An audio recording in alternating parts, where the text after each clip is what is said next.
Somos una especie obsesionada con el fuego, no solo con el que nos abriga en la noche, sino con el que se alimenta de lo que amamos, con el que aprende nuestros nombres y luego los convierte en humo. Yo, susurros del pasado, he venido a contarte una historia que no cabe en una sola llama, porque no fue una sola llama.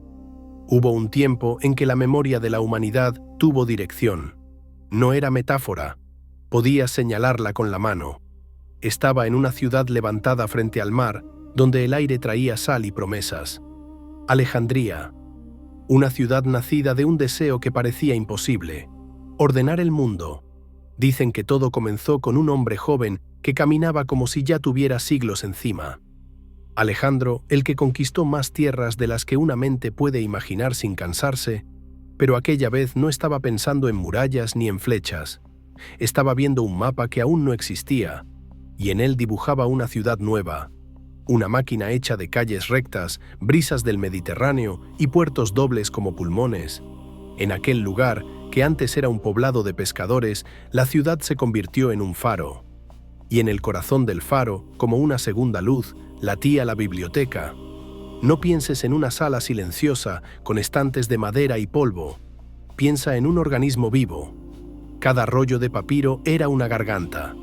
Cada letra, un latido. Cada texto, la voz interrumpida de alguien que ya había muerto, pero seguía hablando, insistiendo, negándose a desaparecer. Allí, en esas paredes, se reunieron obras que hoy apenas conocemos por sombras: el pensamiento de filósofos, los cálculos de astrónomos, la medicina que abría el cuerpo humano para entenderlo, las tragedias que hacían temblar a los teatros, y también lo inútil, lo extraño, lo delirante. Porque una biblioteca verdadera no solo guarda certezas, guarda preguntas. La gente repite un número como si fuera un talismán. Dicen 500.000 de rollos. No sé si fue exactamente esa cantidad, porque la historia ama exagerar cuando intenta llorar. Pero sí sé esto: era demasiado. Demasiado para un solo edificio. Demasiado para un solo reino. Demasiado para la fragilidad humana. La humanidad, y aquí empieza nuestra culpa, guardó sus tesoros en una sola canasta. Papiro y tinta. Una sola ciudad. Un solo punto en el mapa. Como si el mundo no fuera experto en derrumbar puntos. Y cuando hoy miramos atrás, encontramos huecos. Sabemos que faltan piezas. De Aristóteles conservamos apenas fragmentos. De los grandes dramaturgos quedan migajas. Y hay nombres que parecen fantasmas porque sus obras se perdieron sin dejar rastro, como si jamás hubieran existido. Eso es lo que duele, que el pasado no solo se pierde. El pasado puede ser borrado. Muchos quieren una historia simple, una historia con un villano claro, una noche clara, un incendio claro. Algunos dicen, fue Julio César.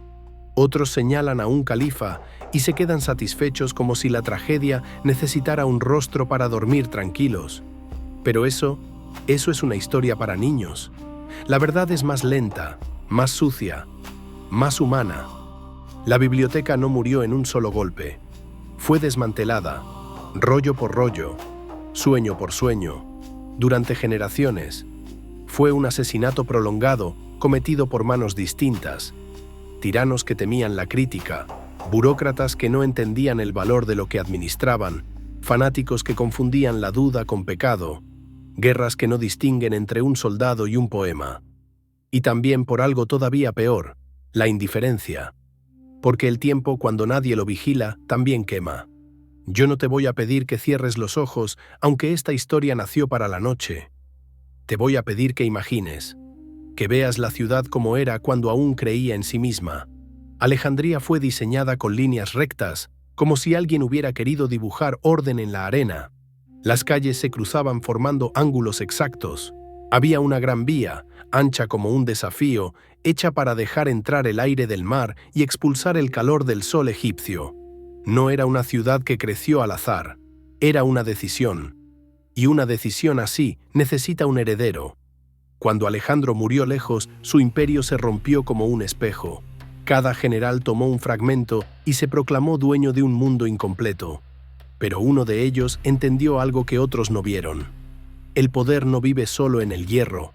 Aquel hombre fue Ptolomeo, llamado Salvador por conveniencia y por propaganda, como casi todos los títulos. Él tomó Egipto, tomó el cuerpo de Alejandro para vestir su propia legitimidad, y luego hizo algo aún más ambicioso. Decidió que Alejandría no sería solo un puerto, sino el centro de la mente humana. Así nació el gran santuario del saber. No era solo una biblioteca, era una institución, un lugar donde los eruditos vivían, comían, discutían y trabajaban con apoyo del Estado. Un retiro intelectual, sí, pero también una maquinaria política, porque quien controla el conocimiento, controla el relato del mundo. Los sabios llegaron atraídos por privilegios que sonaban a paraíso: salario, comida, alojamiento, exención de impuestos. La ciudad se volvió un imán: poetas, médicos, matemáticos, astrónomos. Gente capaz de medir la Tierra con sombras y de discutir el universo caminando bajo columnas. Pero incluso en el esplendor había grietas. Alejandría era cosmopolita, sí, y por eso mismo era peligrosa. Bajo el brillo, la ciudad estaba partida. Arriba, los griegos y macedonios, la élite que gobernaba, que hablaba la lengua de la administración y de la ciencia. Cerca, una comunidad judía enorme, influyente, a veces tolerada, a veces odiada. Y abajo, los egipcios, los que trabajaban la tierra y levantaban los edificios, pero rara vez tocaban los privilegios del poder. Es importante recordarlo. Esa joya cultural no pertenecía a todos. La biblioteca fue financiada por un reino, sostenida por impuestos y disfrutada por una minoría. Era un milagro humano, sí, pero también una construcción social, y todo lo que se construye así puede caer así. En el corazón del complejo estaban los pasillos donde se caminaba para pensar, los lugares donde se hablaba para probar ideas, y el comedor común, donde un poeta podía sentarse junto a un médico y una discusión podía durar más que la cena. Y luego el tesoro, las salas donde descansaban los rollos, guardados en nichos, etiquetados, organizados con rigor. Para no perderse en el océano de textos, un erudito compiló un catálogo gigantesco, un mapa dentro del mapa. Sin ese catálogo, el saber habría sido solo acumulación, una montaña inútil. Todo parecía sólido, todo parecía eterno. Y sin embargo, toda llama necesita una chispa. Y toda chispa, una ocasión. Pero esa ocasión no llega todavía. Antes hay que escuchar el murmullo de los días dorados. Hay que ver cómo, en ese lugar, el conocimiento no solo se almacenaba, se fabricaba. Porque el verdadero milagro de Alejandría no fue coleccionar, fue transformar. En Alejandría, el saber no era un adorno, era un oficio, una disciplina. A veces, incluso una forma de violencia delicada. Corregir, cortar, tachar, decidir qué verso merecía existir y cuál debía ser marcado como intruso. Porque los textos llegaban en desorden, copias distintas del mismo poema. Errores repetidos como ecos, glosas añadidas por manos ansiosas, falsificaciones hechas para engañar a coleccionistas. La biblioteca, al principio, fue un mar revuelto, y los Ptolomeos querían convertir ese mar en un mapa. Así nacieron los primeros grandes editores de la historia. Hombres que no solo leían, sino que juzgaban. El primero, un bibliotecario de mirada implacable, tomó a Homero, la piedra angular de la identidad griega, y lo sometió a un examen frío, comparó versiones, buscó contradicciones, detectó versos sospechosos. Cuando encontraba uno, lo marcaba con una señal severa, como quien coloca una herida visible para que nadie la confunda con piel sana. Ese gesto cambió el destino de la cultura, porque el mundo helenístico necesitaba un texto común, una base compartida, una voz que todos reconocieran como origen, y Alejandría decidió cuál sería esa voz. Otro erudito perfeccionó la lectura misma. Inventó marcas para que el griego pudiera respirarse mejor, pausas, acentos, señales que enseñaban al ojo a oír. Piensa en un texto antiguo como un río sin puentes, una corriente continua de letras. Él construyó los puentes, y luego llegó el más riguroso, el que dejó comentarios como cicatrices sobre cada obra. Escribió y escribió, no para adornar, sino para sujetar el texto a la evidencia. Su método era simple y terrible. comparar, dudar, corregir, anotar. Esa misma lógica sería la madre de la crítica textual moderna. El resultado fue una paradoja hermosa. Gracias a Alejandría, el pasado griego se volvió más estable. Y al mismo tiempo más frágil. Más estable, porque por fin había versiones autorizadas. Más frágil, porque esas versiones vivían en papiro. Y el papiro, como ya sabes, envejece como una hoja seca. Pero la biblioteca no solo guardaba poemas, también guardaba herramientas para romper tabúes. En otros lugares del mundo griego, abrir un cadáver era sacrilegio. Había miedo, miedo a profanar, miedo a atraer castigos, miedo a la impureza. En Alejandría, bajo el amparo del poder, ese miedo se dobló. Los médicos del santuario del saber obtuvieron permiso para mirar dentro del cuerpo humano, no como mito, no como alegoría, como carne real, y lo que descubrieron fue demasiado importante para ser olvidado, y demasiado vulnerable para sobrevivir. Uno de ellos señaló el cerebro y dijo: «Aquí vive la mente, no en el corazón, como se creía». Diferenció nervios que llevan movimiento de nervios que llevan sensación. Describió partes internas con precisión. Estudió el pulso con instrumentos que medían el tiempo. No solo curaba, medía. Y medir es una forma de desafiar a los dioses. Su contemporáneo siguió otro camino, intentando entender la circulación. Cometió errores, la historia está hecha de errores, pero aún así dejó pistas que otros podrían haber usado siglos después. Podrían. Si los textos hubieran sobrevivido, ese es el tormento. No sabemos qué habríamos sabido. Mientras tanto, en otro rincón del mismo mundo, el cielo era observado con una paciencia casi religiosa. Los reyes querían calendarios exactos, querían navegación, querían impuestos bien calculados. Así que financiaron instrumentos, modelos, observaciones. La ciencia, en Alejandría, tenía salario, y de esa alianza entre dinero y curiosidad surgieron proezas silenciosas. Un astrónomo imaginó un universo donde la Tierra no era el centro. Propuso que giraba alrededor del Sol. Lo dijo demasiado pronto. La época no estaba lista. Sus ideas fueron más frágiles que sus cálculos, porque el mundo suele resistirse a perder su trono. Otro sabio midió el tamaño del planeta usando sombras y distancia. No necesitó barcos que dieran la vuelta al mundo. Solo necesitó observar el solsticio en 2 lugares, comparar ángulos y confiar en la geometría. Su cifra fue asombrosamente cercana a la realidad, y ese logro, que debería haber cambiado todo, quedó como un eco encerrado entre rollos. También la matemática floreció como una flor extraña, pura y exigente. Había tratados de geometría que se volvieron cimientos, y otros, aún más complejos, que estudiaban curvas nacidas del corte de un cono. Parecían abstracciones inútiles, pero siglos más tarde explicarían órbitas y trayectorias. Alejandría trabajaba para un futuro que no la recompensaría. Y no todo era teoría. La misma inteligencia que calculaba estrellas también levantaba agua. En Egipto, el agua es poder. Quien controla el riego controla la riqueza. Así que la ingeniería se volvió la ciencia favorita del reino. Dispositivos capaces de elevar agua, bombas que respiraban con pistones, mecanismos que abrían puertas como si un templo tuviera voluntad propia. Había inventos que rozaban la magia, pero eran física. Una pequeña máquina, movida por vapor, giraba y demostraba un principio que podría haber encendido una revolución industrial. Pero no la encendió. El mundo todavía estaba amarrado a otras necesidades, y el conocimiento, sin contexto, a veces queda dormido. Si escuchas bien, ya puedes oír la ironía acercándose. Tanta inteligencia reunida en un lugar, y aún así, dependencia total de ese lugar, porque una biblioteca no es solo una colección, es un sistema. Necesita dinero, copistas, restauración, orden. Necesita manos que renueven lo que el tiempo deshace. Sin ese movimiento constante, los rollos mueren aunque nadie los queme.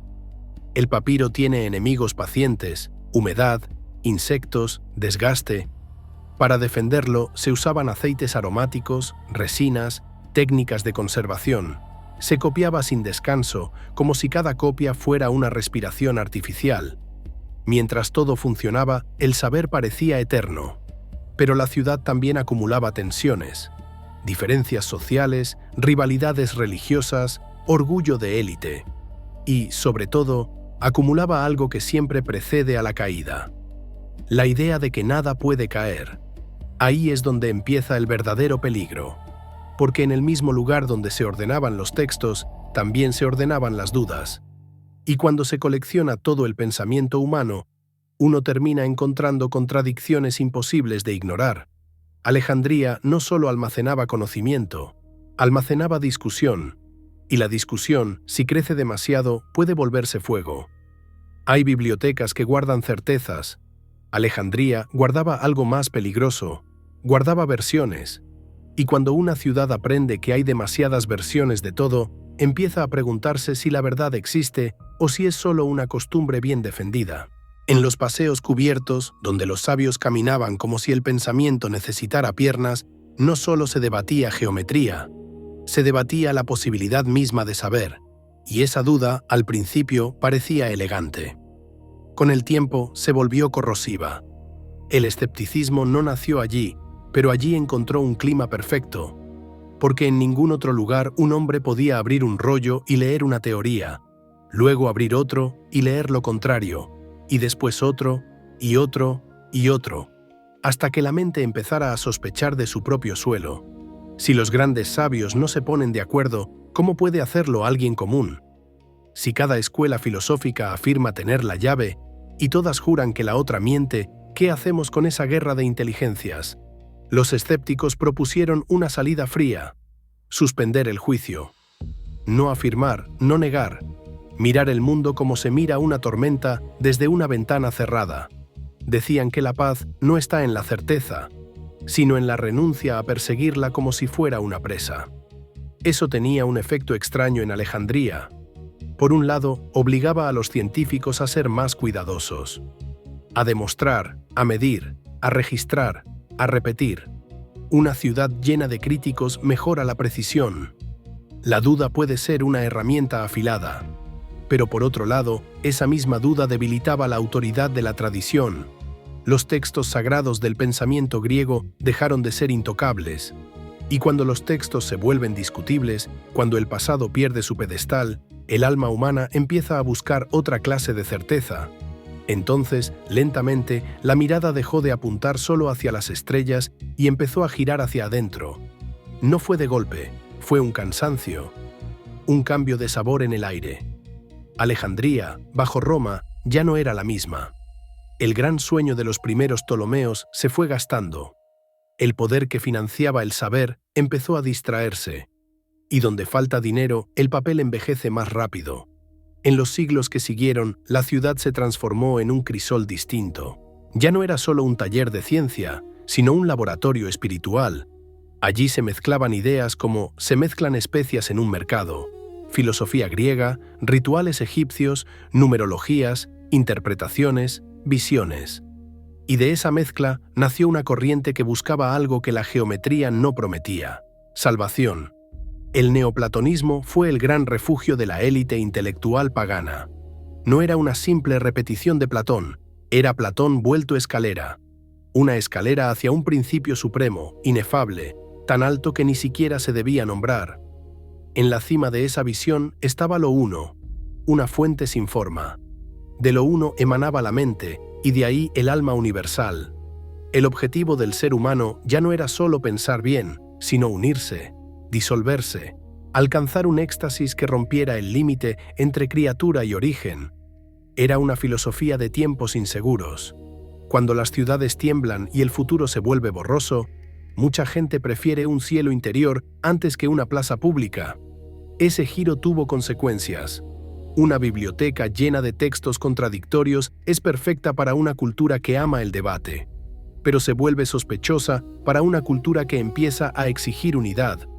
Y cuando aparece una religión que promete verdad única, el pluralismo de Alejandría se convierte en amenaza. Sin embargo, antes de que llegue ese choque, hay otra presencia que no puede ser ignorada: la comunidad judía de Alejandría. Eran muchos, eran influyentes, y vivían en una frontera constante, demasiado integrados para ser invisibles, demasiado distintos para ser aceptados sin reservas. Su aporte más famoso fue una traducción que cambió el destino de Occidente, porque llegó un momento en que muchos de ellos ya no hablaban hebreo como lengua diaria, hablaban griego, y si la fe quería sobrevivir en esa nueva tierra, debía vestirse con la lengua de la ciudad. Así nació una versión griega de sus escrituras, una traducción que, con el tiempo, se volvió esencial para el cristianismo naciente. Lo que comenzó como necesidad de la diáspora terminó alimentando una fe que crecería hasta dominar el imperio. Hay ironías que parecen escritas por alguien cruel. También hubo un pensador que intentó reconciliar dos mundos. Tomó las historias sagradas y las leyó como símbolos. Donde otros veían relatos literales, él veía alegorías. El jardín como el alma, la voz divina como razón, las imágenes como pedagogía para quienes aún no podían comprender conceptos abstractos. Fue un puente, y los puentes, en las épocas de fanatismo, suelen ser los primeros en caer. Mientras todo esto ocurría, la biblioteca seguía allí, pero ya no era el mismo organismo, porque el esplendor de una institución no se mide solo por su tamaño, se mide por su ritmo. Cuando los eruditos trabajaban, el saber se copiaba, se restauraba, se corregía. Un rollo viejo era reemplazado por uno nuevo. Un texto corrupto era comparado con otros y salvado de errores. El sistema respiraba, pero ese sistema dependía de voluntad política, dependía de dinero, dependía de protección, y la dinastía que la había creado empezó a pudrirse desde dentro. Los Ptolomeos, después de los fundadores, se volvieron conocidos por intrigas, excesos y crueldad. El mecenazgo dejó de ser visión y se volvió capricho. En el palacio, la paranoia creció, y un monarca paranoico no aprecia a un grupo de hombres entrenados para cuestionar. Entonces llegó una purga, no de fuego, sino de expulsión. Un rey decidió deshacerse de los sabios. Los echó, los humilló, cortó privilegios, disolvió la comunidad intelectual como quien apaga una lámpara con la mano. Ese acto hizo algo que una guerra no siempre logra. Rompió la continuidad. Los eruditos huyeron a otros centros, llevaron consigo métodos, memoria, parte del espíritu, pero no llevaron la colección. Los rollos, en su mayoría, se quedaron donde estaban, y sin manos expertas, los rollos empezaron a envejecer sin defensa. Una biblioteca sin copistas es un cementerio que aún no lo sabe. Y entonces Roma avanzó. Al principio, con la suavidad del protector, después, con el peso del dueño. A Roma le importaba el grano, le importaba el control del puerto, le importaba la estabilidad política. El prestigio cultural de Alejandría era un lujo, no una prioridad. Y una institución que era lujo, en tiempos de presión, se vuelve prescindible. Así, el sueño empezó a volverse vulnerable. No por una sola llama, todavía no. Primero, por abandono. Luego, por guerra. Y cuando la guerra llega, la ciudad descubre algo terrible. El conocimiento no tiene armadura. Cuando la gente imagina la muerte de la biblioteca, suele imaginar una noche única. Una llamarada gigantesca, un cielo rojo, un grito colectivo. Pero la historia rara vez concede ese tipo de simetría. La historia prefiere lo irregular, pequeñas pérdidas, golpes que no parecen definitivos, heridas que se infectan lentamente. Y aún así, hubo un incendio que quedó tatuado en la memoria. No porque lo destruyera todo, sino porque fue el primer fuego famoso. El fuego que le dio al mundo un culpable cómodo. Aquel año, Alejandría era un nudo de ambición y de nervios. Roma se había convertido en una tormenta interna. Guerras civiles, traiciones, nombres que cambiaban de aliado como cambian de túnica. Julio César llegó a la ciudad persiguiendo a su rival y terminó atrapado en una disputa que no era suya. Hasta que lo fue. El palacio, el puerto, el barrio real. Todo era tensión. Y en el puerto dormían barcos, madera seca, brea, cuerda. Materia perfecta para el desastre. César tomó una decisión táctica, una decisión de guerra. Ordenó incendiar la flota enemiga para evitar que lo encerraran. Y el fuego, una vez liberado, hizo lo que el fuego siempre hace. Dejó de obedecer. Las llamas se extendieron, llegaron a depósitos, a almacenes, a lugares donde se apilaban rollos, no necesariamente los tesoros más protegidos, no necesariamente el corazón de la colección, pero sí una parte enorme del cuerpo. Se habló de decenas de miles de rollos perdidos, y aunque los números se vuelven leyenda con facilidad, la imagen es verosímil. Muelles llenos de material escrito, copias destinadas a circular, textos confiscados a barcos, stock listo para copiarse o venderse. Todo eso, ardiendo con rapidez, como si la ciudad estuviera quemando su propio inventario de memoria. Y aquí está el matiz que el mito detesta. La biblioteca principal, la del complejo académico, pudo haber sobrevivido. El fuego de puerto no era una flecha que apuntara directo al centro. Era un accidente expandido. Fue un golpe grave, sí, pero la muerte completa aún no llegó. Lo que sí hizo ese incendio fue romper la ilusión de seguridad. Una biblioteca puede resistir un accidente si está sana, pero Alejandría ya estaba enferma, purgas previas, menos financiación, menos copistas, menos disciplina. El incendio no fue ejecución, fue agravamiento. Y entonces ocurrió algo extraño, casi teatral, un intento de reparación con gesto político. Un poderoso romano, enamorado de una reina que sabía jugar con símbolos, quiso ofrecerle un regalo que sonara a eternidad. Se cuenta que ordenó trasladar una gran colección desde otra ciudad rival, como si el conocimiento fuera botín legítimo, como si los libros fueran parte de una dote. Ese acto, cierto o exagerado, nos dice algo importante. Todavía se pensaba en Alejandría como un lugar donde un libro valía. Todavía había un recipiente para recibirlos. Todavía quedaba infraestructura, al menos en parte. Pero el tiempo romano no era el tiempo ptolemaico. Roma no tenía el mismo hambre de reunirlo todo. Tenía hambre de gobernar. Y el gobierno, cuando se vuelve pesado, aplasta sin querer lo que no entiende. Alejandría seguía siendo grande, sí, pero su grandeza ahora era peligrosa. Era una ciudad orgullosa, con una lengua afilada, famosa por su ironía. Una ciudad capaz de burlarse del poder, incluso cuando ese poder era el imperio. Y Roma no perdonaba la burla.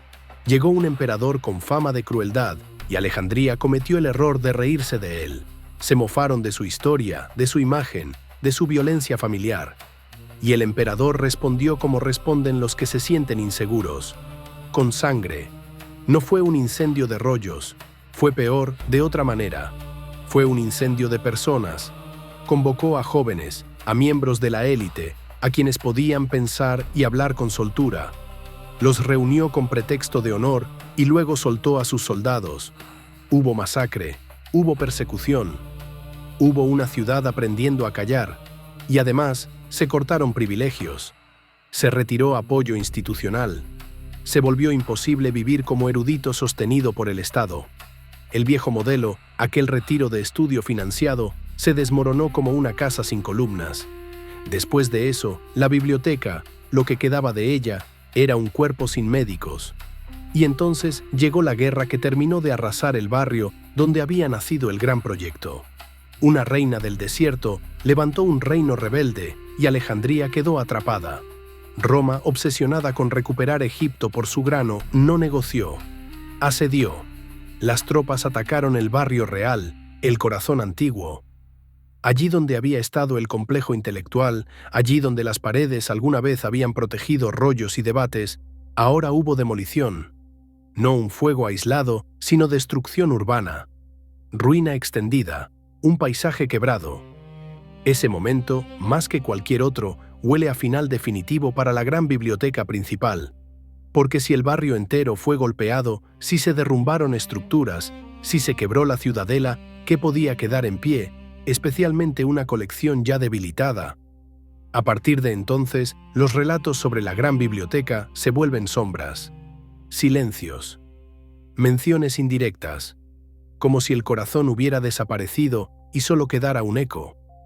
Pero Alejandría aún no se quedaba sin memoria del todo, porque había un segundo santuario en una colina, lejos del puerto y del barrio real, un lugar donde un dios sincrético había sido creado para unir culturas, un templo monumental que albergaba también una colección de rollos, una biblioteca hija, más accesible, más pública, más expuesta. Ese lugar se convertiría en el último bastión del saber antiguo en la ciudad. Y por eso, también, en el último objetivo. Porque cuando el enemigo deja de ser el ejército y pasa a ser la idea, ya no basta con ganar una batalla. Hay que borrar símbolos, y el templo era símbolo. Y los rollos también. En el próximo tramo de nuestro relato, la amenaza ya no vendrá del mar ni de Roma. Vendrá de una certeza religiosa que no tolera competencia. Vendrá de quienes miran una estatua y ven un demonio. De quienes ven un texto y ven un peligro. La biblioteca, en su forma final, no caerá por accidente. Caerá por intención. Cuando la gran biblioteca del barrio real se volvió ruina y silencio, Alejandría no se quedó completamente a oscuras. Quedaba una luz más pequeña, sí, pero visible desde lejos. Y a veces, lo último que queda arde con más fuerza, porque sabe que está solo. En la colina del sur se alzaba el Serapeo. No era un templo cualquiera. Era un pacto hecho piedra, un dios diseñado para unir lo que la ciudad tenía separado, la herencia griega y el corazón egipcio.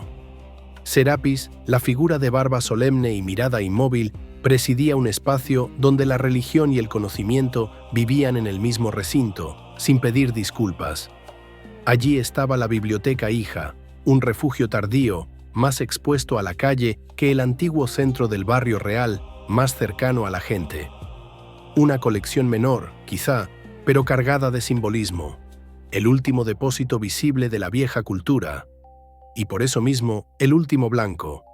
Porque el mundo alrededor había cambiado. El imperio, cansado de guerras y crisis, buscaba unidad.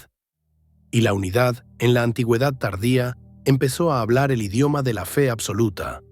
El cristianismo, que había sido perseguido, aprendió el lenguaje del poder. Y cuando finalmente lo obtuvo, ya no quiso compartir la plaza con dioses antiguos.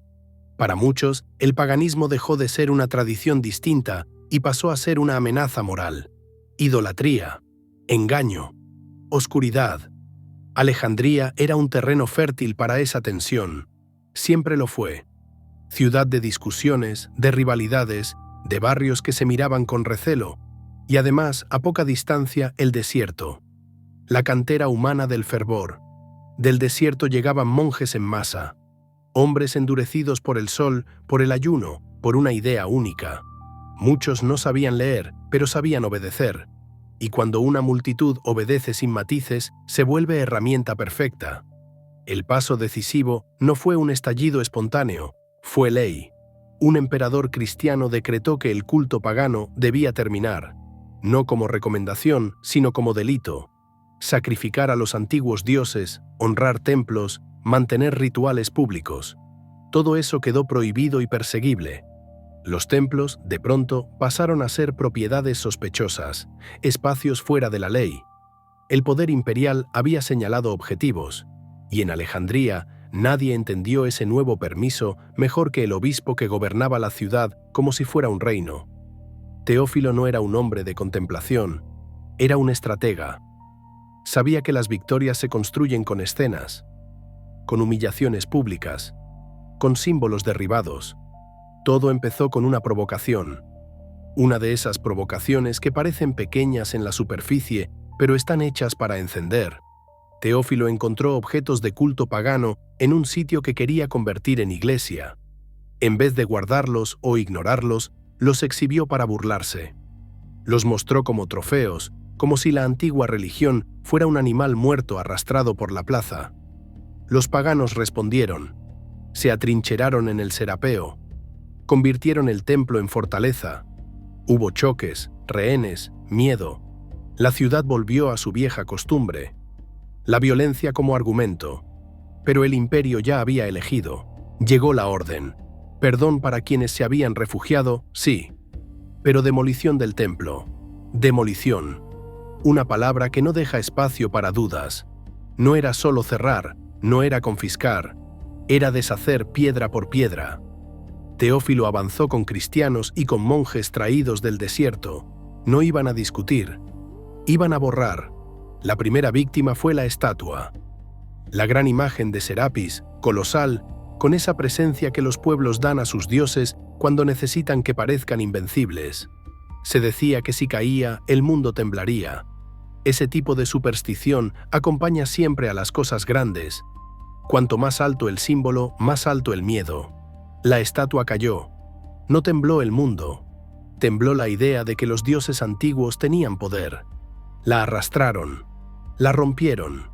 La expusieron. Fue una victoria teatral, como Teófilo quería, porque un templo puede ser demolido con trabajo, pero una fe se derrumba mejor cuando se la ridiculiza.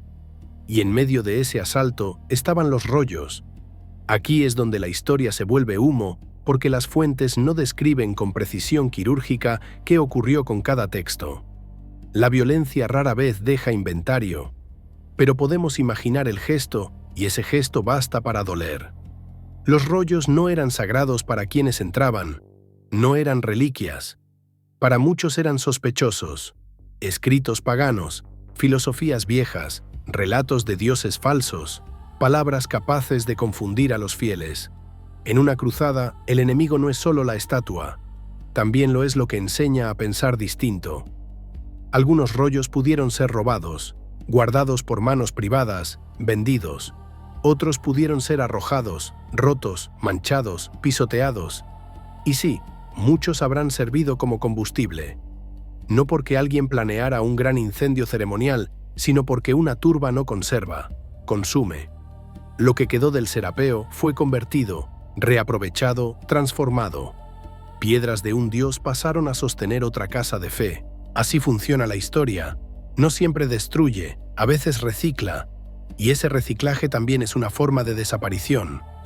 Con la caída del Serapeo, Alejandría perdió el último gran símbolo visible de su tradición pagana de saber abierto. La ciudad ya no tenía un santuario donde filosofía y religión convivieran como dos huéspedes tolerantes. Ahora la verdad tenía dueño, pero la tragedia aún no había terminado de pronunciar su nombre, porque aunque los rollos se pierdan, todavía puede quedar alguien que los recuerde. Alguien que los enseñe, alguien que camine por la ciudad con la geometría en la mente, como si el mundo aún pudiera explicarse con líneas y números. Y en Alejandría, esa persona tenía un rostro que la historia nunca pudo olvidar. Una mujer. Su nombre, en los susurros, se volvió sentencia. Después de la caída del Serapeo, muchos quisieron creer que todo había terminado, que con el templo derribado y los rollos dispersos, la ciudad por fin se había rendido. Pero Alejandría tenía una costumbre antigua. Incluso cuando le arrancaban un órgano, seguía hablando. Porque el conocimiento no vive solo en edificios, vive en personas. Y mientras una solamente conserve el método, la curiosidad, la disciplina, el viejo mundo respira en secreto. En esos años, el saber alejandrino ya no era un sistema estatal, ni un santuario con comedor común y jardines para discutir. Era algo más precario, una escuela privada, un círculo de alumnos, una voz que enseñaba en habitaciones discretas, una llama pequeña, protegida con las manos. Esa voz era Hipatia. La historia intentó convertirla en símbolo de muchas cosas, de la ciencia, de la filosofía, de la mujer que desafía a su época. Pero antes de ser símbolo, fue persona. Una persona que heredó una tradición y se negó a abandonarla, aunque la ciudad ya no tuviera lugar para ella. Era hija de Teón, un matemático conocido, y también el último director nombrado en lo que quedaba del viejo centro intelectual.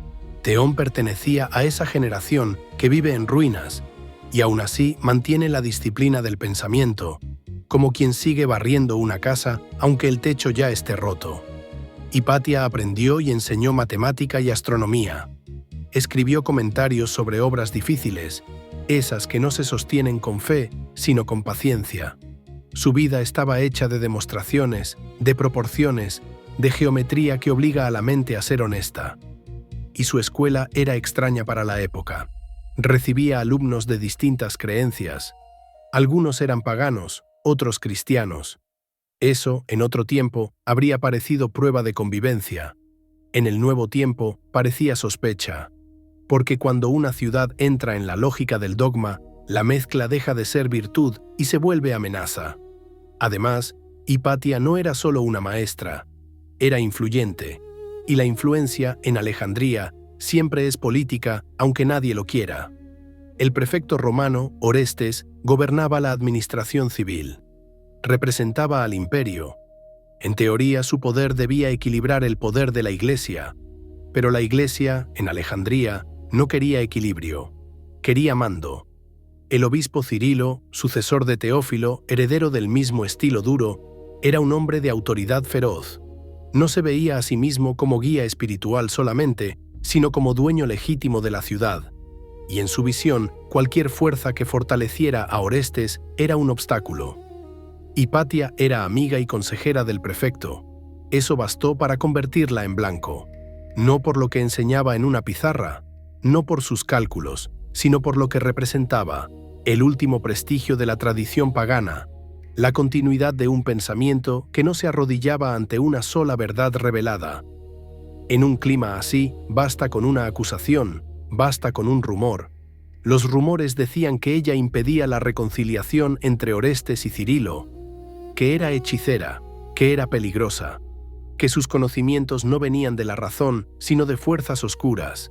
Las ciudades, cuando temen, inventan demonios con facilidad, y entonces ocurrió lo que siempre ocurre cuando una multitud recibe permiso moral para odiar. La atacaron en la calle, la arrastraron, la llevaron a un lugar sagrado, como si la violencia necesitara altar para sentirse pura. Allí la desnudaron, la golpearon y la mataron con una brutalidad que la historia apenas puede narrar sin avergonzarse. Luego desmembraron su cuerpo y lo quemaron. No fue solo asesinato, fue mensaje. El mensaje decía: en esta ciudad la filosofía ya no está segura, la ciencia ya no está protegida, la inteligencia, si no sirve al dogma, es un riesgo. Con Hipatia no murió una biblioteca de piedra, murió algo más difícil de reconstruir: la confianza, la posibilidad de vivir con dudas sin ser condenado, la idea de que el debate es saludable. Sus alumnos se dispersaron, algunos callaron, algunos se adaptaron, algunos huyeron, y la tradición alejandrina, que había vivido siglos, dejó de tener continuidad visible. A partir de ese punto, el mundo antiguo se cerró como una puerta. Pero aquí, en este relato, debo decirte algo que duele todavía más. Incluso entonces, la historia siguió mintiendo. Porque cuando los seres humanos no soportan una verdad compleja, buscan una mentira simple. Y la verdad compleja era esta: la biblioteca no cayó en una sola noche, ni por un solo culpable. Fue debilitada por reyes, por negligencia, por guerras romanas, por cambios de formato, por fanatismo dentro del propio mundo que decía heredarla. Esa verdad era incómoda. Así que, con los siglos, apareció una leyenda perfecta, fácil de repetir, fácil de señalar. Una leyenda que acusaba a otros. Mucho tiempo después, cuando los ejércitos del Islam llegaron a Egipto, se dijo que ellos habían quemado la biblioteca. Se inventó un diálogo dramático, una orden tajante, una historia de baños públicos alimentados por rollos durante meses. Suena bien, es redonda, tiene un villano claro, pero huele a construcción tardía, a propaganda, a alivio moral. Y lo más importante, aparece demasiado tarde. Pasaron siglos antes de que alguien la escribiera por primera vez. Y eso, en historia, es una sombra larga. En la próxima parte vamos a entrar en esa leyenda. ¿De dónde salió? ¿Por qué sedujo tanto a quienes la contaron? ¿Y por qué no encaja con lo que sabemos del mundo que supuestamente la protagoniza? Porque no basta con llorar la pérdida. Hay que entender cómo nacen los relatos que usamos para soportarla. Hay mentiras que se vuelven más famosas que los hechos porque cumplen una función. Consuelan. La leyenda de la quema definitiva de la biblioteca a manos de los conquistadores musulmanes es una de esas mentiras útiles, no porque sea inocente, sino porque es cómoda. Cómoda para quienes, siglos después, necesitaban un culpable lejano. La escena suele contarse así, con dramatismo calculado. Un general árabe entra en Alejandría, encuentra una biblioteca inmensa todavía intacta, consulta al califa sobre qué hacer con tantos libros y recibe una respuesta fría, perfecta, imposible de olvidar. Si los libros dicen lo mismo que el libro sagrado, sobran. Si dicen otra cosa, son peligrosos. Que ardan. Y entonces, según el relato, los rollos alimentan miles de baños públicos durante meses. Es una historia redonda, demasiado redonda. El primer problema es el silencio. Cuando Alejandría fue tomada por los ejércitos del Islam, había cronistas cristianos y musulmanes observando el cambio de dominio. Se registraron tributos, acuerdos, tensiones, detalles administrativos. Y sin embargo, nadie de esa época menciona una quema masiva de libros digna de convertirse en trauma universal. Nadie. Y el silencio no es una prueba absoluta, pero cuando hablamos de un acto tan espectacular, tan útil para atacar al enemigo, tan fácil de convertir en propaganda inmediata, el silencio pesa como piedra. El segundo problema es el tiempo. La versión célebre del relato aparece siglos después de la conquista. No unos pocos años después, no una generación, sino una distancia tan grande que la memoria ya no es memoria, es literatura. En ese intervalo, el mundo mediterráneo había cambiado. Había cruzadas, había propaganda. Había necesidad de construir villanos claros para explicar heridas antiguas. Y había también una incomodidad persistente. La destrucción real del saber alejandrino no había sido obra de un solo enemigo externo. Había sido un proceso interno y largo. Eso es difícil de narrar, y aún más difícil de aceptar.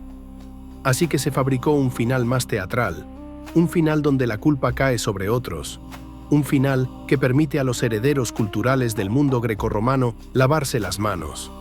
La figura clave en la difusión de esa leyenda no vivió en el siglo de la conquista. Vivió mucho después, cuando la historia ya era un campo de batalla narrativo. Era un erudito cristiano de Oriente, compilador de crónicas, alguien que escribía en un tiempo cargado de hostilidad religiosa. Y ahí está el detalle que delata el propósito. La anécdota no está escrita como un informe, sino como una fábula moral. El califa habla como personaje ejemplar. La frase suena demasiado perfecta, como si hubiera sido pulida para ser citada. Y el episodio de los baños tiene el mismo aroma. Exageración diseñada para impresionar. 4.000 baños, dicen algunos relatos. Meses de combustible, dicen otros. La imagen funciona como símbolo, el conocimiento convertido en calor banal.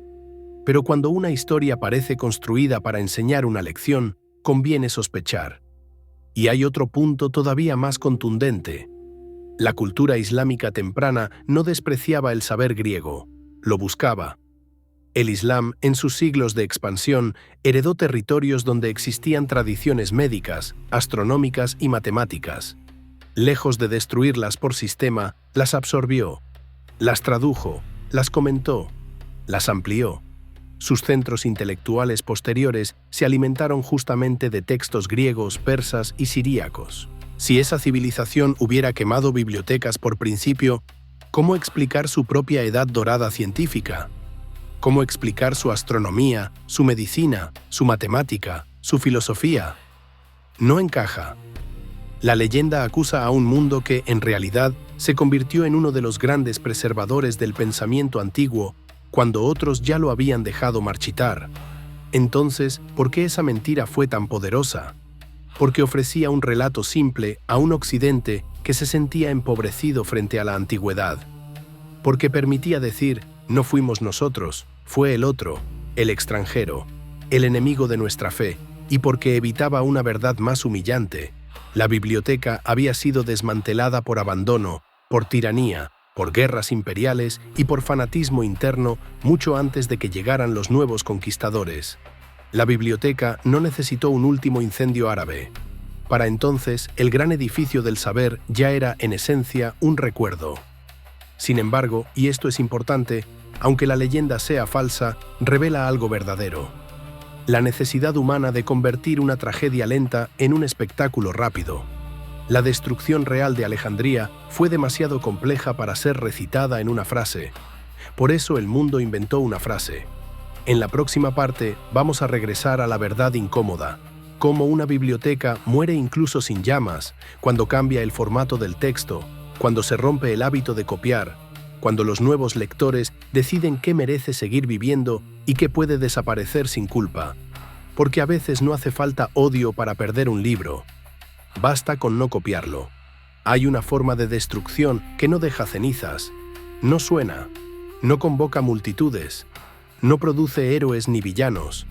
Es la destrucción más eficaz de todas porque se disfraza de rutina. Se llama dejar de copiar. En el mundo antiguo, un texto no era una entidad inmortal, era un ser frágil. Vivía mientras alguien lo reescribiera. El papiro envejecía, se agrietaba, era devorado por humedad e insectos, perdía fibras como una piel cansada. Si no había manos que lo renovaran, el texto se borraba sin necesidad de fuego. Por eso Alejandría, en su época dorada, funcionaba como una fábrica. No solo almacenaba rollos, los reproducía, los corregía, los volvía legibles, los defendía del tiempo con trabajo constante. Pero ese trabajo dependía de un sistema completo: dinero, personal, disciplina, interés. Cuando el sistema se rompió, por purgas, por guerras, por indiferencia, la biblioteca empezó a morir de una muerte silenciosa. Y luego llegó otro enemigo, más elegante y más cruel: el cambio de formato.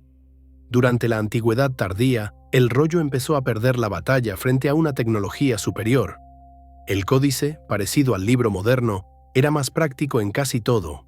Se podía abrir en cualquier parte, sin desenrollar metros de texto. Era más portátil. Permitía escribir por ambos lados. Resistía mejor el uso continuo. El mundo cambió de hábito lector, y con ese cambio, miles de rollos quedaron en desventaja. Piénsalo como una lengua que deja de hablarse. No desaparece por decreto. Desaparece porque los niños aprenden otra. Copiar un texto del rollo al códice era un acto de salvación. Pero no todos los textos fueron elegidos para ese tránsito. Los copistas, cada vez más vinculados a instituciones cristianas, priorizaron lo que su época consideraba esencial: escrituras, comentarios teológicos, manuales útiles, obras aceptables. Y aquí aparece una pérdida que casi nadie dramatiza: la pérdida por selección. No se quemaron, simplemente dejaron de importar. Un tratado médico demasiado técnico, un comentario filológico sobre versos antiguos, una obra teatral que hablaba de dioses viejos, una investigación astronómica escrita con la mentalidad de otro mundo. Todo eso podía ser descartado sin odio, solo con desinterés. La tragedia no siempre necesita enemigos. A veces solo necesita prioridades nuevas. Cuando el centro de gravedad cultural se desplazó hacia la exégesis, la doctrina y la vida espiritual, la ciencia empírica perdió prestigio. La matemática sobrevivió donde era útil, pero muchos detalles se evaporaron. La anatomía humana, aquella audacia alejandrina, retrocedió durante siglos porque dejó de practicarse y porque sus textos ya no circularon con fuerza. Así se pierde una biblioteca, no solo cuando arde, sino cuando deja de ser traducida al idioma del futuro. Esta es la verdad difícil. Una civilización decide, aunque no lo diga en voz alta, que merece seguir vivo, y lo decide copiando. Aún así, el conocimiento no se quedó inmóvil. Huyó. Se filtró. Se transformó en diáspora. Mientras Alejandría se apagaba, otras ciudades recogían chispas. Algunas en el mundo bizantino conservaron el griego y con él parte de la literatura. Otras, en Oriente, trabajaron como puentes lingüísticos. Traductores que sabían moverse entre mundos trasladaron textos al siríaco, y del siríaco a otra lengua, y de esa lengua a otra. El saber se convirtió en equipaje, y más tarde, en otra capital, surgió un proyecto que, sin decirlo, imitaba el impulso alejandrino: reunir, traducir, estudiar. Fue una nueva casa para lo que el viejo mundo había dejado caer. No me detendré en nombres que puedan trabarse en la boca de quien escucha, porque lo importante no es el título del edificio, sino la función. Un centro de traducción y estudio, sostenido por poder político, dedicado a rescatar textos antiguos y convertirlos en base para nuevos avances. El legado de Alejandría no murió por completo, cambió de manos. Y aquí ocurre otra ironía. Quienes fueron acusados en la leyenda de quemar la biblioteca en realidad participaron en la conservación y expansión del conocimiento que sobrevivió. El mito los volvió villanos, pero la historia real los muestra también como herederos y transmisores. Mientras tanto, en Europa occidental, El recuerdo de Alejandría se convirtió en ansiedad, una idea fija, el miedo a perderlo todo. Ese miedo, siglos después, alimentó una obsesión por coleccionar manuscritos, por buscarlos en monasterios, en bibliotecas privadas, en ruinas. Cada hallazgo era celebrado como rescate, como si cada pergamino recuperado fuera una reparación parcial del crimen antiguo. Y entonces llegó una respuesta tecnológica que Alejandría no pudo tener: la multiplicación masiva. Con la reproducción en serie, el conocimiento dejó de depender de una sola canasta. Ya no bastaba con quemar un edificio para borrar una obra. El saber se volvió más difícil de matar. La lección alejandrina, aún sin quererlo, empujó al mundo hacia esa solución: repartir el conocimiento hasta volverlo inapagable. Pero yo, susurros del pasado, no puedo fingir consuelo completo. Porque aunque parte del legado sobrevivió, lo que se perdió fue inmenso. No solo textos, rutas posibles de la historia. Piensa en ello como un árbol al que le cortaron ramas antes de que dieran fruto. El tronco siguió, sí, pero el paisaje habría sido distinto si esas ramas hubieran vivido. Y aún queda el último tramo de nuestro viaje. El intento moderno de encontrar restos físicos, la búsqueda bajo calles y bajo agua. La esperanza de que alguna vez aparezca una huella directa, una sala, un fragmento, algo que diga: aquí estuvo. Y sobre todo, el sentido final de esta historia. Porque la Biblioteca de Alejandría no es solo un recuerdo arqueológico, es una advertencia de lo que sucede cuando una sociedad deja de pagar el precio de mantener viva su memoria. Hay ciudades que desaparecen y se dejan excavar con paciencia, como si aceptaran el destino de volverse museo. Alejandría no. Alejandría siguió viviendo encima de su propio pasado, capa sobre capa, calle sobre calle, como si quisiera olvidar lo que fue para soportar lo que es. Por eso, cuando el mundo moderno intentó buscar la biblioteca, se encontró con un problema cruel. El lugar exacto ya no está libre. Está ocupado. Está habitado. Está cubierto por casas, por mercados, por asfalto y ruido. Y además, parte de la ciudad antigua no solo quedó enterrada, se hundió. La costa cambió, el suelo cedió. Terremotos, subsidencia, el mar reclamando lo que antes era tierra firme. El corazón del antiguo barrio real, aquel distrito donde el poder ptolemaico había instalado palacios y pasillos, terminó bajo el agua en el puerto oriental. Esa idea, un palacio sumergido, columnas acostadas en la arena marina, tiene algo de poema triste, como si el Mediterráneo hubiera decidido guardarse un secreto. Quienes buscan la biblioteca han tenido que aceptar métodos imperfectos, hipótesis urbanas, rastros fragmentarios, restos dispersos. No hay un cartel de piedra que diga «aquí». Lo que hay son piezas sueltas, un auditorio, una alineación de muros, una zona que por su función parece haber sido intelectual, un espacio que sugiere enseñanza, reuniones, debate. Pero sugerir no es probar, y la prueba, aquí, se vuelve esquiva. Además, hay un enemigo técnico, el agua subterránea. En la Alejandría moderna, el nivel freático está alto. Excavar significa pelear contra filtraciones, bombear sin descanso, trabajar en barro saturado. Y aun si apareciera madera, papiro, material orgánico, la humedad salina lo habría destruido o vuelto irreconocible. La esperanza más tentadora siempre fue encontrar papiros. Un solo fragmento legible sería un milagro. Pero el milagro no llega fácil cuando el tiempo ha tenido siglos para masticar. Bajo el agua, en cambio, el hallazgo ha sido más generoso con la piedra. Se han recuperado estatuas, columnas, esfinges, objetos que alguna vez adornaron la grandeza ptolemaica. Se han delimitado zonas de antiguos palacios. Se ha confirmado que la ciudad real, aquella que gobernaba y financiaba el saber, está en parte sumergida. Y eso nos deja con una posibilidad amarga. Si alguna estructura de la biblioteca principal sobrevivió al fuego y a la guerra, puede haber terminado bajo el mar. No como tesoro intacto, sino como ruina. Y el papiro, incluso bajo el agua, no suele perdonar. En tierra, el sitio que conserva la memoria topográfica más clara es el del Serapeo. Allí no hace falta adivinar tanto, porque un monumento se alza como señal, una columna altísima, famosa por un nombre equivocado. Ese error también es parte del destino de Alejandría. Incluso los restos son mal llamados. En ese lugar se han encontrado espacios subterráneos, cámaras, depósitos. Algunos imaginan que allí se guardaron rollos, otros dicen que fueron almacenes rituales. Es difícil asegurar. La destrucción fue violenta y el uso posterior del lugar borró muchas pistas. Pero aún sin papiros, el sitio habla. Habla de la última resistencia pagana, de la demolición, del cambio de era. Habla como habla una cicatriz. No te cuenta cada instante, pero te dice dónde dolió. Y entonces surge la pregunta inevitable. La pregunta que yo escucho cada vez que alguien piensa en Alejandría. ¿Y si todavía queda algo? A veces el sueño insiste, una sala sellada, un depósito olvidado, un rincón protegido por azar. A veces pasa. La historia, de tanto en tanto, devuelve una migaja para que no nos desesperemos del todo. Pero hay que decirlo con frialdad.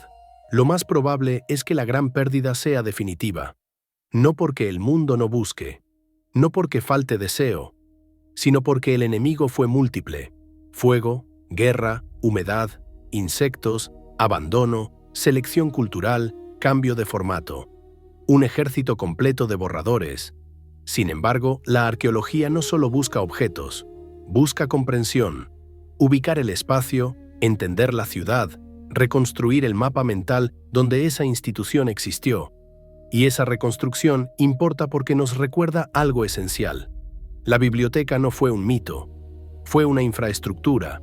Tuvo pasillos, jardines, normas, trabajo administrativo, copistas, catalogación. No era magia, era organización humana. Y lo humano, cuando funciona en armonía, puede hacer milagros. Ahí está la lección central que no debemos perder. Alejandría no fue solo un edificio lleno de rollos, fue una idea política y cultural sostenida por recursos.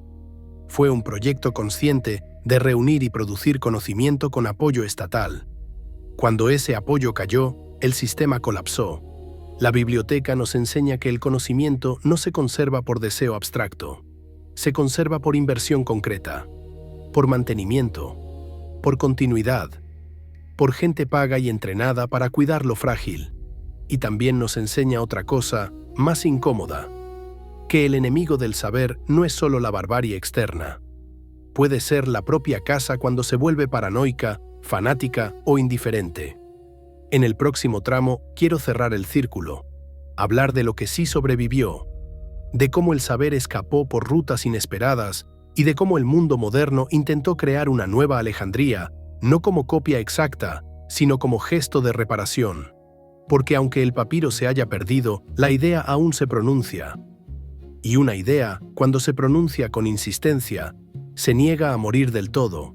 Cuando una biblioteca muere, la gente imagina vacío. Pero el conocimiento, incluso herido, tiende a moverse. Se esconde en equipajes, cambia de idioma, se disfraza con otra forma, cruza fronteras en manos de quienes no aparecen en estatuas. La biblioteca de Alejandría no desapareció como desaparece una isla. Desapareció como desaparece un río cuando se lo divide en canales. Sus aguas siguieron, pero ya no se veían juntas. Los eruditos expulsados en tiempos de tiranía llevaron métodos a otras ciudades. No cargaban con montañas de rollos, pero cargaban con algo más valioso y más portátil. Disciplina. El modo de comparar versiones, de corregir textos, de razonar con rigor. La crítica. La manera de mirar un problema sin pedir permiso a la costumbre. Y luego, en Oriente, ocurrió una tarea silenciosa. La traducción como refugio. Hubo comunidades que vivían entre lenguas, capaces de leer el griego y escribirlo en otro alfabeto, capaces de tender puentes. No eran conquistadores ni emperadores. Eran artesanos del sentido. Gracias a ellos, textos de medicina, filosofía y ciencia pasaron a nuevas lenguas y sobrevivieron cuando el original se volvía raro o se perdía. Ese proceso fue lento, pero obstinado, porque cada traducción es una apuesta. Alguien cree que vale la pena salvar un texto aun cuando el mundo alrededor ya no lo considera central. Más tarde, bajo otro poder y en otra capital, se encendió un proyecto que recuerda, como eco lejano, a la ambición ptolemaica: reunir manuscritos, pagar traductores, convertir el saber antiguo en alimento para el presente. Ese movimiento no fue mera conservación, fue transformación. Los textos no se guardaron como reliquias, se estudiaron como herramientas, se comentaron, se corrigieron, se aplicaron, se discutieron. Y así, parte de la herencia alejandrina se volvió semilla para nuevos avances en matemática, en astronomía, en medicina. El legado no regresó intacto, pero regresó vivo. Hay una ironía luminosa aquí. El mundo que la leyenda acusó de quemar Alejandría fue, en realidad, uno de los grandes puentes por los que el conocimiento clásico volvió a circular. Mientras tanto, en la otra orilla, Europa occidental vivía una relación complicada con el pasado. Durante siglos, el acceso a ciertos textos fue limitado, no porque alguien hubiera conspirado con precisión, sino porque el idioma se perdió en parte, porque los manuscritos eran escasos, porque el foco cultural se había desplazado. Pero el hambre volvió. En un momento, hombres obsesionados con la antigüedad comenzaron a buscar manuscritos como quien busca agua. Revisaron bibliotecas monásticas, compraron, copiaron, intercambiaron. Cada página hallada era celebrada como rescate. La idea de Alejandría funcionaba como advertencia. Si un solo fuego podía borrar el mundo, había que multiplicar el mundo en copias. Y entonces llegó la respuesta técnica definitiva: la reproducción en gran escala. Cuando los textos pudieron multiplicarse con facilidad, el conocimiento dejó de depender de una sola ciudad, de un solo edificio, de una sola canasta. El sueño alejandrino se volvió, por primera vez, resistente. No invulnerable, pero sí más difícil de aplastar con un gesto. Aún así, la pérdida sigue siendo pérdida, porque lo que no fue copiado, lo que nadie eligió trasladar al nuevo formato, lo que se dejó pudrir por falta de interés, eso no vuelve. Y aquí es donde la historia deja de ser solo un lamento y se vuelve pregunta. ¿Qué habría pasado si aquellos tratados de anatomía hubieran circulado sin interrupción? Si la máquina de vapor primitiva hubiera sido tomada en serio como herramienta industrial, si los mapas astronómicos se hubieran conservado completos, si las tragedias perdidas hubieran sobrevivido, enseñando a otras épocas una forma distinta de mirar el dolor? No lo sabemos. Y esa ignorancia es parte de nuestro presente. Por eso, cuando en el mundo moderno se levantó una nueva biblioteca en Alejandría, no fue un simple edificio. Fue un gesto, casi una disculpa, una manera de decir: recordamos. No podemos devolver lo perdido, pero podemos negar el olvido. La nueva biblioteca, cercana al mar, se diseñó con un simbolismo visible, un gran disco inclinado, como un sol que nace o como un rollo que emerge de la tierra. Sus muros exteriores muestran signos de alfabetos diversos, como si la piedra quisiera repetir el impulso universalista de la antigua institución. Ya no es un santuario de papiro, es un centro cultural amplio.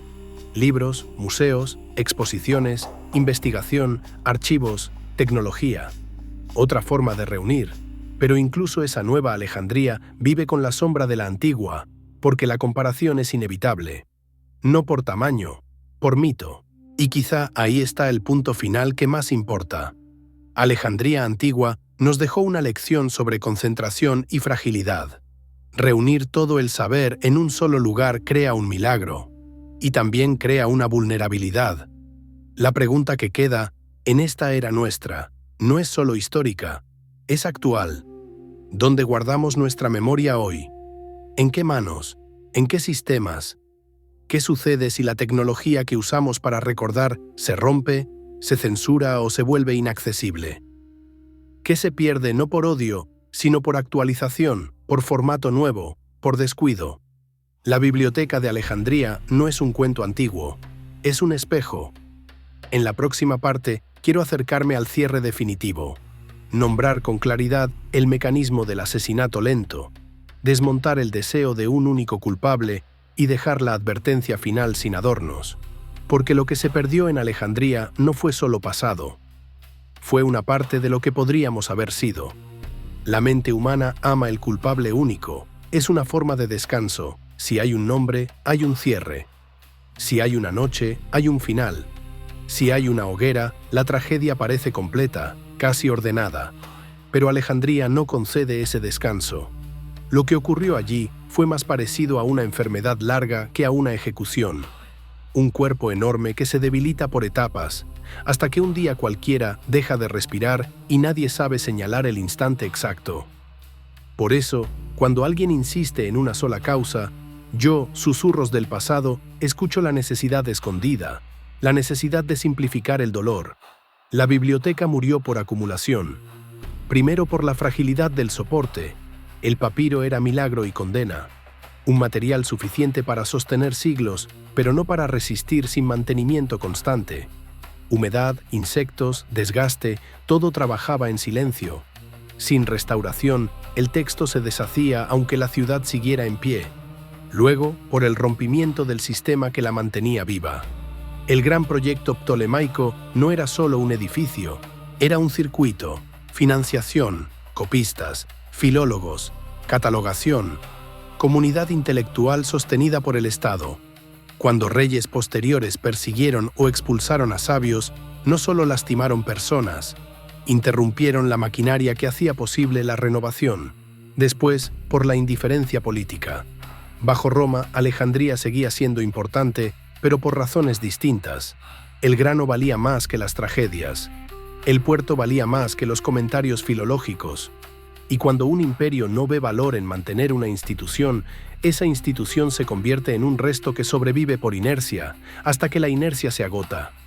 Hubo incendios, sí, pero ninguno por sí solo explica todo. Un fuego en los depósitos del puerto pudo destruir enormes cantidades de rollos. Fue un trauma real. Pero no fue el final, fue la pérdida que se suma a otras pérdidas. Y hubo también golpes más brutales que el fuego. Masacres, purgas, retirada de privilegios. Un centro de estudio sin gente preparada se convierte en almacén.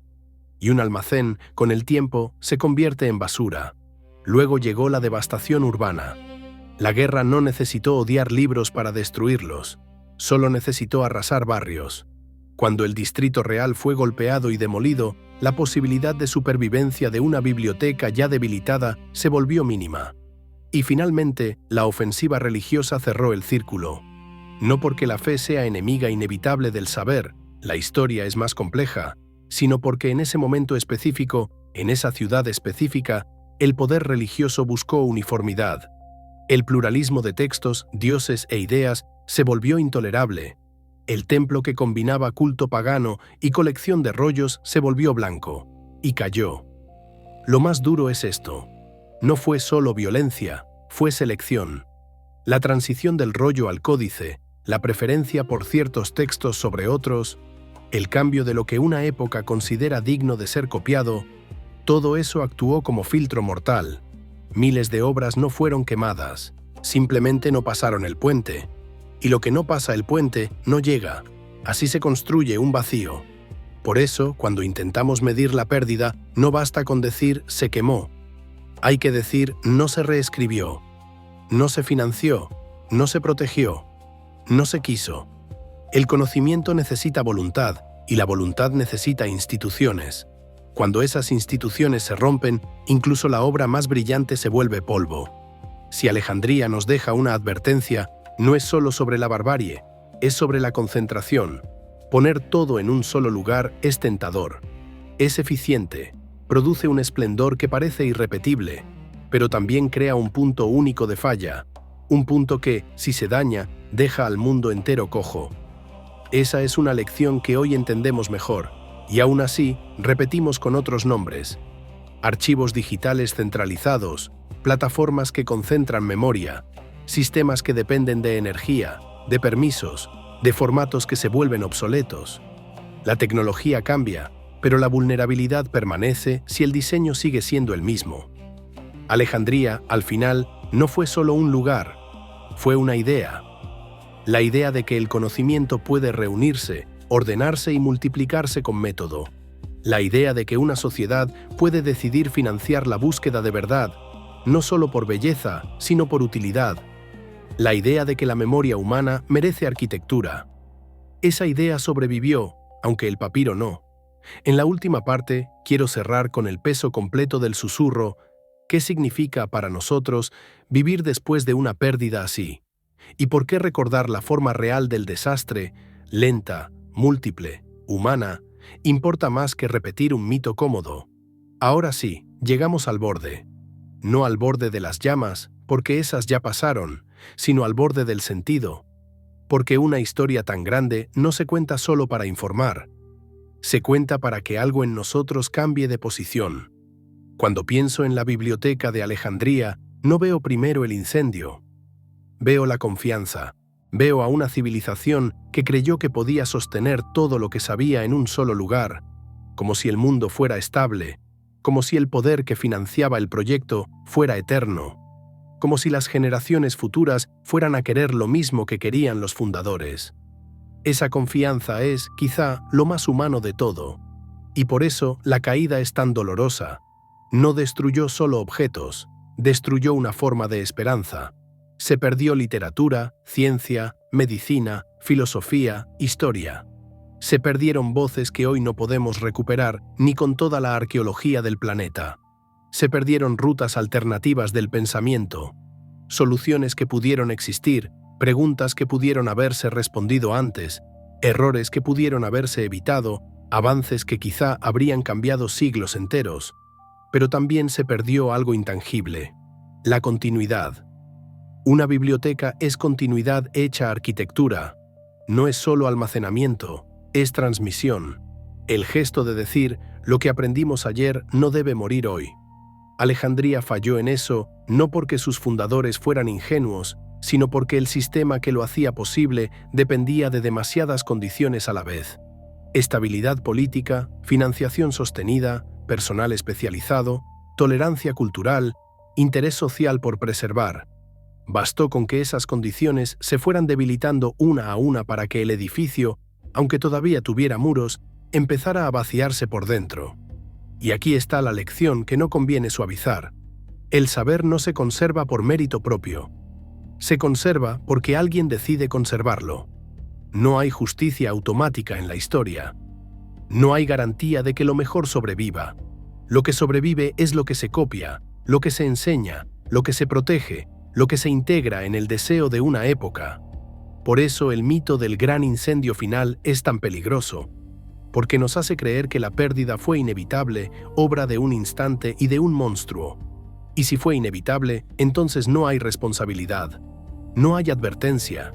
La verdad, en cambio, sí advierte. La verdad dice que el conocimiento puede morir por abandono, que puede morir por burocracia, que puede morir por falta de presupuesto, que puede morir por desprecio hacia lo que no parece útil, que puede morir por fanatismo que confunde duda con amenaza, que puede morir incluso por cambio de formato, cuando lo viejo se considera estorbo y lo nuevo no se ocupa de trasladar lo valioso. Y entonces la pregunta deja de ser ¿quién la quemó? Y se convierte en otra, más incómoda: ¿quién dejó de cuidarla? Porque ese quién no siempre es una persona, a veces es una sociedad entera. También hay una segunda lección, igual de urgente: no concentrar toda la memoria en un solo recipiente. Alejandría fue magnífica porque reunió, pero su magnificencia fue su vulnerabilidad. Cuando el recipiente se agrietó, el mundo entero perdió de golpe. Esa es la razón por la que, mucho más tarde, la multiplicación de textos se volvió un acto de supervivencia cultural. La respuesta a Alejandría fue dispersar para resistir. Y hoy, en nuestra era, vivimos la misma tensión con otras herramientas. Guardamos la memoria en sistemas que parecen eternos hasta que fallan. Confiamos en formatos que parecen estables hasta que se vuelven ilegibles. Depositamos bibliotecas enteras en infraestructuras que dependen de energía, de permisos, de empresas, de estados, de decisiones, siempre de decisiones. No es pesimismo, es precisión. Si Alejandría nos define, no es porque nos dejó sin libros, sino porque nos dejó sin inocencia respecto a la fragilidad del saber. Sin embargo, no quiero terminar con derrota, porque incluso en la pérdida hubo continuidad parcial. Parte del legado escapó por copias, por traducciones, por diásporas intelectuales. Y siglos después, La humanidad intentó reconstruir, aunque fuera simbólicamente, el gesto de reunir. Esa reconstrucción moderna no resucita los rollos perdidos, pero afirma algo esencial. El proyecto no fue absurdo, solo fue frágil. Y lo frágil, cuando se entiende, puede ser protegido mejor. Por eso, si debo dejarte una última imagen, no es la del fuego, es la de una mano copiando. Una mano que reescribe un texto para que no muera. Una mano que cataloga para que el caos no lo devore. Una mano que financia para que el trabajo exista. Una mano que enseña para que la memoria tenga futuro. Esa mano es lo contrario del incendio. Y ahora, antes de irme, te dejo la pregunta que queda flotando cuando el relato se apaga. Si mañana empezáramos a perder nuestra memoria, no por una sola noche, sino por desgaste lento, ¿nos daríamos cuenta a tiempo? Yo soy Susurros del Pasado, y esta fue la historia de una biblioteca que no murió en una llama, sino en siglos.